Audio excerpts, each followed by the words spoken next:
Narito tayo ngayon upang matunghayan ang napakainit, nagbabaga, talaga namang pinag-uusapan at latest na inaabangan ng lahat. Ang latest update sa buhay ni Ate Erica at ang gulong nangyayaring kasalukuyan sa pamilya nila. Bumubuhos nga ang batikos at bash kay Ate Erica dahil sa pag-iwan niya sa kanyang lolo at lola na talaga namang kaawa-awa habang siya ay nagpapakasaya sa kanilang bagong bahay kasama ang kanyang ate Sheila May. Ating live shout out at maraming salamat. At paluma na nga ang bahay nila. Kay Lolo Miguel, wala pang pintura. Gagawin pa lang. Bili ako ng kotse. Para mayroon siyang service. Yayaman si Lolo Miguel. Hello sa ating lahat mga kalingap. At di na ako nag-imik, nagsalita. Ayan na, lumabas na po yung tunay na ugali nila. Ibig sabihin po, totoo tayo. Yung kinampihan natin na si Lolo Migs ay totoo. At hindi nagbubulaan. Ang kinampihan ng e-lovers ni Tunyakaw Torres ay hindi totoo. Ayan, nag-away-away na sila. Kaya ang payo ko po sa team ng e-lovers, baguhin nyo ang pangalan. Wag ng e-lovers. M lovers na. Miguel lovers. Yan ha. At para po magkasama-sama tayo. Magkakampi na tayo. Sige nga, magkano kayo, Kuya Bal. Gusto kong tumulong kay Lolo Mig sa kanyang bahay. Sige, magkano? 50,000, 100,000? Sige. Welcome ang e-lovers to support na mag-sponsor po sa bahay ni Lolo Miguel para kayo po ay mapatawad ng matanda. Ang dami yung sinabi sa matanda noon kayo po ay magkasama-sama pa kayo? Ang dami niyong sinabi na hindi maganda kay Lolo Miguel. Siniraan niyo si Lolo Miguel. Ngayon, yung matanda po ay nagparadasal, nagpapanalangin. Manggagamot ba kayo ini? Di ba? Manggagamot po ang asawa ni Lolo Miguel. Naorasyonan kayo, nadasalan kayo. Ang tapos yung gawin po, iiwan nyo na yung magkapatid ng lubusan at puntahan nyo po si Lolo Miguel. Lolo Migs,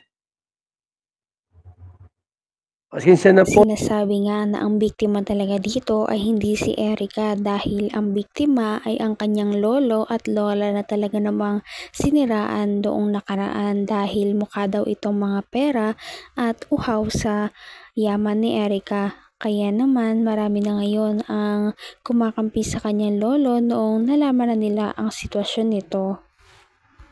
Nadasalan kayo. Ang tapos yung gawin po, iiwan nyo na yung magkapatid ng lubusan at puntahan nyo po si Lolo Miguel. Lolo Migs, pasensya na po sa mga sinasabi ko dati. Napatunayan ko na ikaw pala ang totoo, hindi yung magkapatid. Ganon. At magsimulang tumulong kay Lolo Miguel at sa kanyang mga pamangkin. Ayan po, yung mga pamangkin ni Lolo Miguel, doon nakatira. Mga ano yan, mga pinsan ni Erica at Mian. Dahil kinukup nila. Yung dalawang pamangking dalagita, kinukup nila mga kalingap ni Lolo Miguel. Kaya yung bahay po nila ngayon, 2 kwarto.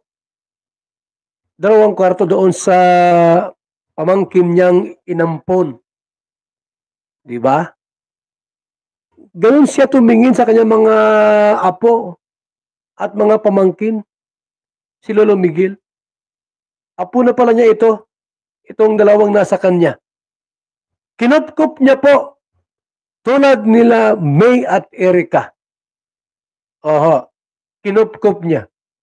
Sapagkat si Lolo Miguel po ay mayroong mabuting puso at mapagmahal sa kanyang mga apo at kamag-anak. Anong ginawa ninyo? Wala kayong ginawang mabuting bagay sa kanya. Ituloy, kinarma kayo. Ang payo ko sa inyo ay lumapit kay Lolo Miguel at humingi ng sorry. Yun lang. Humingi ng tawad. Para yung karma po, digital karma ay matigil po sa inyo. Maraming salamat po sa ating lahat mga kalingap. Ako muna po ay pangsamantalang magpapaalam sa ating pong live ngayong gabi. Dahil wala nang nagpalipad. Thank you so much. Mabuhay po. God bless mga kalingap. Babay muna sa ating lahat. Salamat po sa mga nakatune in sa ating. Kahit marami na nga ang galit kay Erica, ay talaga namang advice ni Kalingap Val Santos Matubang na sana ay lumapit na siya sa kanyang lolo at humingi ng tawad sa kanyang mga nagawa. Dahil siya pa rin naman na isang kadugo, kaya naman siguro ay magpapatawaran pa rin silang dalawa sa isa't isa. Sana nga ay magsisi na si Erica at ang kanyang ate. Pinabayaan ninyo yung taong nagmahal at nagpalaki sa inyo. So yan po mga kalingap, kinarma na. Dati talagang grabe yung natin, no? Inaaway tayo ng lubusan. At ngayon, ano nangyari sa inyo? Talagang totoo, di ba? Na iba ang ugali nila. Yung taong tumulong, aawayin. Yung taong gumawa ng mabuti, aawayin pa. At sila pa ang nagiging masama. Gumawa ka na nga ng mabuti, ikaw pa ang naging masama. Yan ang nangyari sa pera ni John A. Ginapang ninyo at siniraan ninyo ang Team Kalingap. Yung matanda po ay natangay na dala. Yun pala, yung bahay ninyong pinagawa, wala pang kalahating milyon. Wala pang 400,000 yung bahay na pinagawa ninyo. Kapangit-pangit. Yung bahay ni Lolo Miguel po, kaganda-gandang pinagawa ko, Mayroong swimming pool po yan sa likod. Yan mga yung bahay ninyo dyan, nakita ko, wala pang kalahating milyon yung bahay na pinagawa ninyo. Ano lang, kulang-kulang 400,000. Mukhang pera ay, bahala kayo dyan kung ayaw yung lumapit sa inyong lolo at humingi ng tawad. Sapagkat digital na po ang karma ngayon, mabilisan. Dati ang karma, taon ang binibilang. Ngayon po ay oras na lang at araw. So, ang aking payo po sa inyong magkapatid ay lumapit kay Lolo Migs at humingi ng tawad sa inyong ginawa sa kanya. Para yung karma po, matigil na. Yung karma ay matigil na. Ay shout out po sa ating lahat. Magandang umaga, tanghali at gabi. Sa mga Grabe talaga ang mga revelasyong nalaman natin sa video na ito. Ano na kaya ang mangyayari sa pamilya ni Ate Erica? At hanggang dito na lamang muna magtatapos ang ating napakainit, nagbabaga at pinakainaabangan na latest issue ni Ate Erica.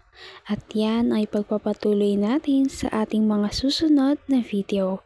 Hanggang sa muli, maraming salamat sa panonood. Bye!